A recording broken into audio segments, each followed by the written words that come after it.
What do you want to do? Before you begin sourcing random ideas, it's worthwhile writing down a list of things you actually want in your backyard garden. This is a precautionary step, as most people fill out their backyard with a random collection of ideas they stumble across from a variety of different sources over a number of years. They implement one at a time, with no consideration for how things fit together or creating any sense of cohesion between these different ideas. So before you follow that path, let's begin by creating your own personal list for your backyard garden. I've broken this down into two elements. The first is features. Features are things related to the senses. You won't necessarily interact with them physically or as an activity. They are generally visual, such as feature trees, but also touch on other senses. You may want a water feature not only for its looks, but also for the beautiful sounds it can create. Lots of plants offer both unique smells and textures to engage a sense of touch. Features also include background elements, hedges or screens, that can help you define a space or maintain privacy. Finally, features could also be art, such as sculptures or paintings, that act as a focal point.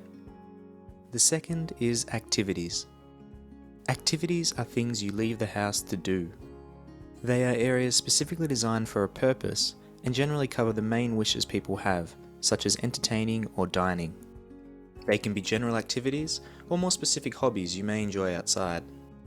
If you do want to increase your time spent outdoors, putting down activities you usually do inside on your list can be a great way to make that happen, like watching movies or playing music. Design a space that allows those activities to happen outside. You can see examples for each on the cheat sheet, and on the right is a blank space for your list.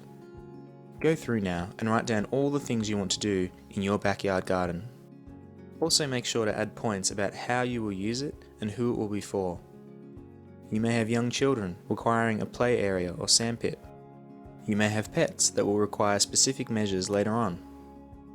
And if you have certain requirements regarding maintenance, you can put those down too. Focus on what you want to see and what you want to do. And don't worry about cost or the how just yet.